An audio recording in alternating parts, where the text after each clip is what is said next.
If you screw up on this one little detail, you could very easily find yourself in little tiny pieces along the side of the highway.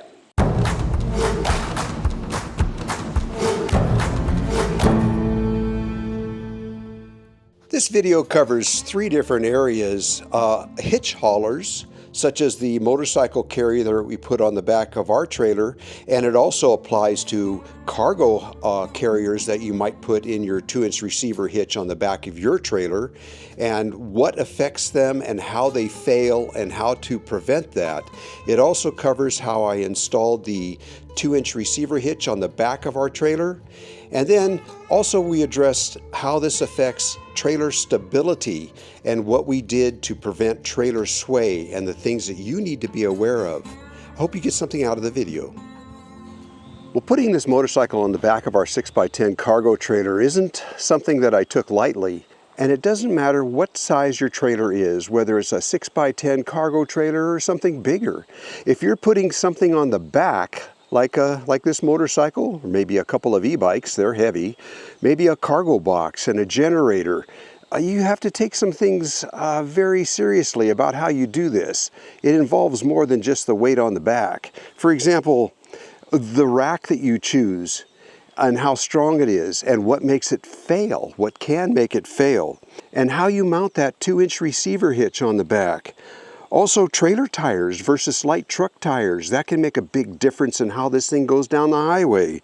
And also testing the load for sway, because that's what we're trying to avoid here, is trailer sway. But I've gotten a few questions on carrying this bike on the back of the cargo trailer.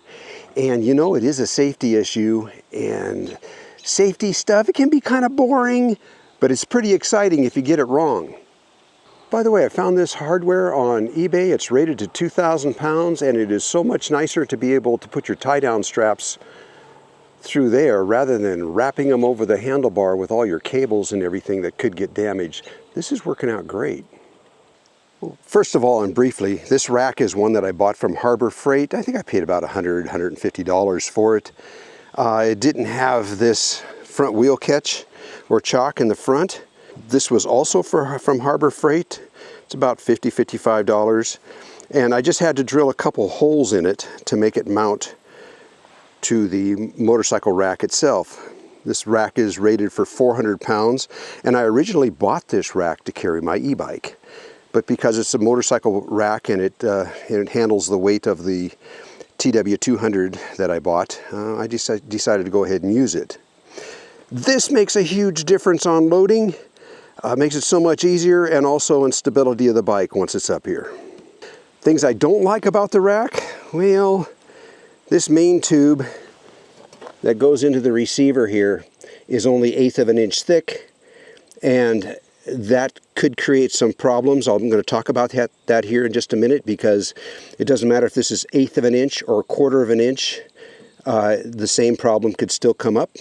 The thing is that I don't like about this rack is these big open spaces, because when I'm pushing this bike up here, every one of those is like pushing it through a gully.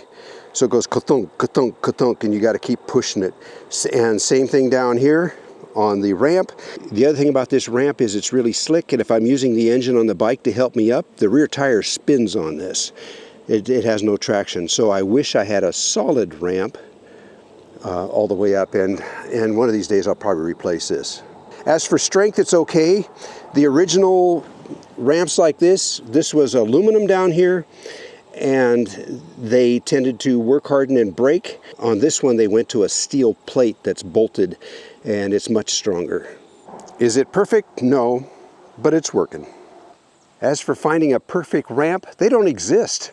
You look at them and, oh yeah, somebody will say this ramp is fantastic. And then you look at the comments on it and it's like, oh yeah, it works good, but this or but that, you know. So none of them are perfect.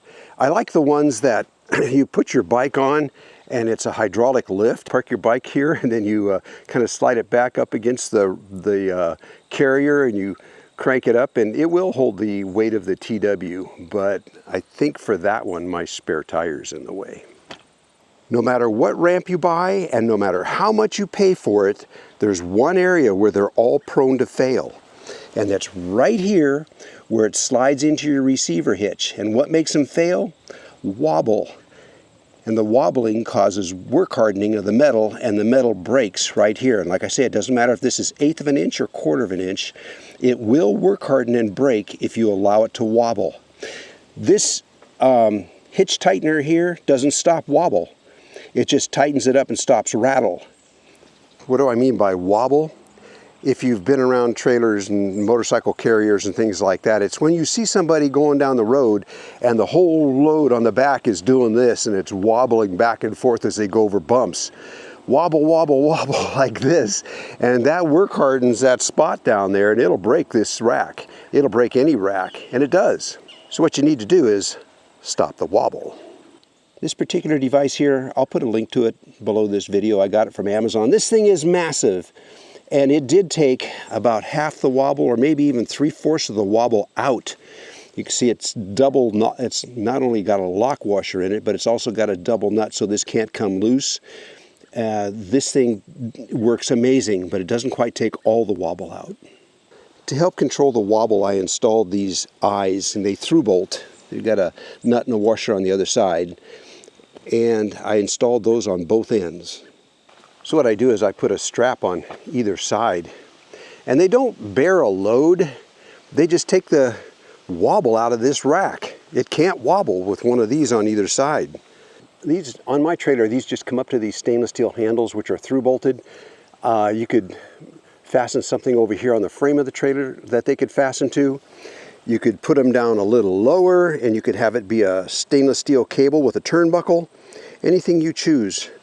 This happens to work for me, but there's no wobble to this rack with those on there. They don't carry a load, they just stop the wobble. The 2-inch receiver hitch that I put on here, I just bought from Amazon. It's 3/8 of an inch thick, it's pretty hefty, and it bolts through the trailer frame with 4 long bolts, and they've got big washers on the top. So far, I haven't had any trouble with this at all. It doesn't have to support a load going behind the trailer. Just in case I ever did that, I had this angle iron welded to the side, and it goes up and takes in the next frame up there. But that doesn't help with just a vertical load on top of this hitch. It doesn't help too much anyway. Remember, I did this for e-bikes, and this motorcycle is 100 pounds heavier than the 2 e-bikes that I had on here. But this is working out great. However, I am keeping a very close watch on this. No problems so far, and we've got, this is our 3rd or 4th, I think our 4th trip now with the motorcycle. But the one thing that can get you into all kinds of trouble in a hurry is trailer sway, and I want to talk about that right now. There's 2 things that prevent that. The main one is how you load your trailer. We all know that you have to have the more weight on the front, right? So I want to talk about that just a little bit, what we had to do ourselves. And the other thing is your choice of tires. First of all, you can notice that on my particular trailer, the axle is mounted about 2/3 of the way back.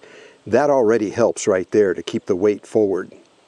But some trailers, that axle is mounted like right in the middle, and you've got to be real careful with that. Our bunks are in the back, and like anybody, we had stuff stored underneath the bunks. So we had to change what was under there. We made sure that all the lightweight stuff was under the bunks, and the heavyweight stuff was further forward. I've got a water jug that I was carrying back here, and I moved that forward. And I'm going to put another 5-gallon water jug right next to it, just for extra safety, you know. I've got 2 propane tanks on the front of this trailer, and I try to keep them full. How do you know when you got it right?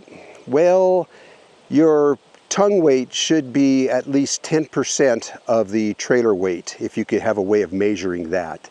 And to begin with, our trailer was real tongue heavy anyway, because of the way that the axle is situated and the propane tanks on the front.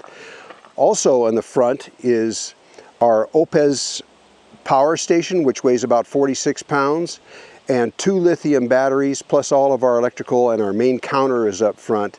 The composting toilet is up front, and the refrigerator is forward of the axle also. And you'll notice that these 5-gallon cans, there's one on either side.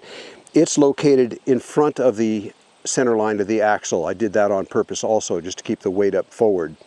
So you want to make sure you got enough weight forward to begin with, because if you don't do that, things can get a little dicey in a hurry. Just generally speaking, trailer sway tends to happen at higher speeds and when you're on a decline and that trailer is pushing behind you, once it starts to go, the only way to stop it is trailer brakes. So trailer brakes, if you're doing something like I'm doing with a motorcycle on the back or heavy weight on the back, you should have trailer brakes because that's the only thing that'll stop trailer sway.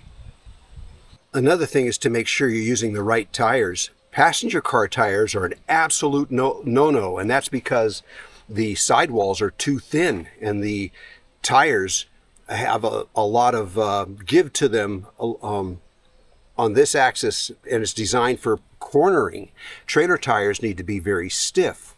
Even light truck tires have no place on a single axle trailer for the same reason. These trailers bounce a lot. And you're going to get two things. Number one, you're going to blow out the sidewall, which has happened to me using light truck tires in the past. Granted, they were old at the time, but that's why they blew. And trailer tires have a thicker, stiffer sidewall. And that's what you want, is a stiff sidewall when you're going down the highway to help prevent trailer sway. So if you have a single axle trailer, you want to make sure that your trailer tires have like at least a load rating E. That's what I can get on this trailer is an E rating. But so far this E rating has been very fine. Now, how do you know if you're going to get trailer sway or not? You can test that, but I'm not suggesting you do what I do. What I do is I start out at like 25 miles an hour on a road with nobody around, just a back road somewhere. And I do this on the steering wheel and I watch what the tail end of the trailer is doing. Then I try that at 35 miles an hour. And then I try it at 45, being very careful. I'm looking in the rearview mirror and give the steering wheel a little side to side and watch what the back end of the trailer does. It should just, as soon as you do this on the steering wheel, the back end of the trailer is going to do this. And as soon as you stop, it should just go and start following you again. Then I do it at 55. Now I tow at 55 to 60. Just because you're good at 55 or 60 does not mean you're going to be good at 70 or 75. You have to be careful about that. So start out by making sure that your tongue weight is correct for the weight of your trailer, and be very careful after that. If you're going to test it like I do, test it very carefully. And that brings us to the next thing, your brake controller. Because when I'm going down the road and I'm testing like that, very carefully, by the way, very carefully, I'm also have one foot ready on the brakes just in case that trailer starts to sway. So with that extra weight on the back, your brake controller may need to go up to a higher setting. When you install one of these, of course, it has to be adjusted very carefully. I did mine on a gravel road with the trailer at its normal rate when I first bought this, and you want to have it set up so that when you're on asphalt and you step on the brake, the trailer tires do not skid. You just want to feel the trailer start to brake as soon as you step on the pedal. The trailer brakes come on just before the car brakes. Anyways, point here, after I put the bike on the back, I had to adjust this up. Okay, you can see my brake controller right now is set at 40. It was set at 25. When I put the weight on the back, I had to adjust it up for a little more braking on the trailer. The reason this is so important is from personal experience. When I was a young man, Linda and I had our two little babies in the back seat of the car in the days before child seats. And we had an old Yellowstone trailer, 19-foot Yellowstone, very heavy. And we were towing it behind our sedan. And we lost control and that trailer started swaying violently and whipping the car around. We came this close. And the babies were sleeping in the back. They didn't even know anything had happened. And we managed to get it straightened out. But that's where I learned how important this all is. I don't want that to happen to you guys. I've seen trailers wrecked by the side of the highway. And I've seen trailers go by me that were swaying on the highway. Don't let that be you, okay? I know this video was a little long. We covered some detail here. I hope it helps to keep you out of trouble. We'll see you around.